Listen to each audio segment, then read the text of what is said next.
नमस्कार दोस्तों, स्वागत है आप सभी का BSS म्यूजिक में। और मेरे भाइयों, आज मैं लिख दिया हूँ आप सभी के लिए हिंदी ट्रैक पे भोजपुरी में एक दर्द भरी गीत। जी हाँ दोस्तों, और यह भी गीत फ्री है। यह भी गीत जिस भी मेरे भाई को, जिस भी मेरे दोस्त को अगर पसंद आए और आप लोग गाना चाहते हैं तो आप लोग इस गाने को भी उठा करके और गा सकते हैं। तो चलिए हम आगे बढ़ते हैं और कौन सा ट्रैक है उससे पहले सुनाते हैं। उसके बाद हम उस ट्रैक पे क्या मैटर लिखे हैं वो भी पूरा गाना गा करके हम अभी आप लोग को सुनाते हैं। देखिए दोस्तों, ट्रैक क्या है। चांद तारों में नजर आए चेहरा तेरा, चांद तारों में नजर आए चेहरा तेरा, जब से मेरे दिल पे हुआ है सनम पहरा तेरा, चांद तारों में नजर आए चेहरा तेरा। यही धुन है दोस्तों।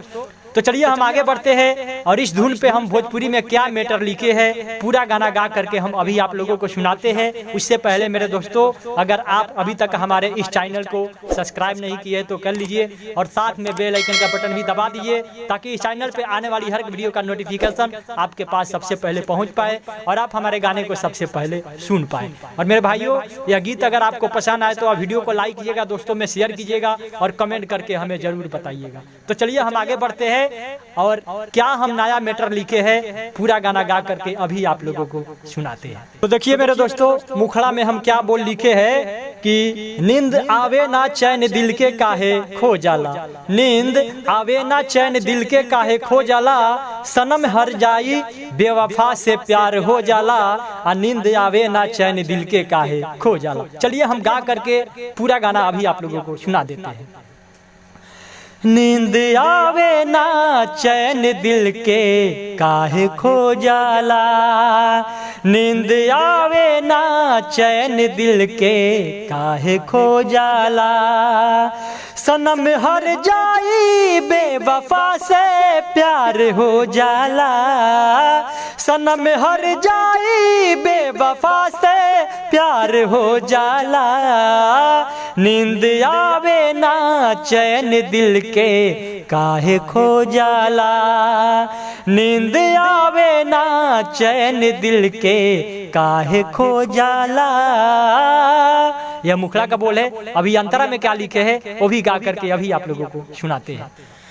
इश्क के नाम से जमाना काहे जरेला, फिर भी मोहब्बत काहे सारा लोग करेला, इश्क के नाम से जमाना काहे जरेला, फिर भी मोहब्बत काहे सारा लोग करेला, प्यार में मिले दगा काहे आँख रो जाला, नींद ना आवे चैन दिल के काहे खो जाला, नींद ना आवे चैन दिल के काहे खो जाला। तो दोस्तों, यह पहला अंतरा था। अभी दूसरा अंतरा में हम क्या लिखे हैं वो भी मैटर गा करके अभी आप लोगों को सुना देते हैं। इश्क के राह में ही मिले लादगाई हो, रो गई ऐसने कर कवनो ना दवाई हो, इश्क के राह में ही मिले लादगाई हो, रो गई ऐसने कर कवनो ना दवाई हो, फिर भी गलती के हुओ से यार हो जाला, नींद ना आवे चैन दिल के काहे खो जाला, नींद ना आवे चैन दिल के काहे खो जाला, सनम हर जाई बेवफा से प्यार हो जाला, नींद ना आवे चैन दिल के काहे खो जाला, नींद ना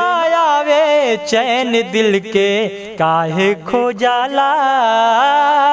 तो मेरे भाइयों यह पूरा गीत तैयार हो गया। तो चलिए आज का वीडियो हम यहीं पे समाप्त करते हैं। फिर आपसे मिलेंगे बहुत जल्दी अगले वीडियो में कुछ नया लेकर के। तब तक आप सब अपना ख्याल रखिए और बने रहिए हमारे साथ। और यह गीत जिस भी मेरे भाई को पसंद आए और आप लोग गाना चाहते हैं तो ये फ्री का गीत है, आप लोग इसे उठा करके और गा सकते हैं।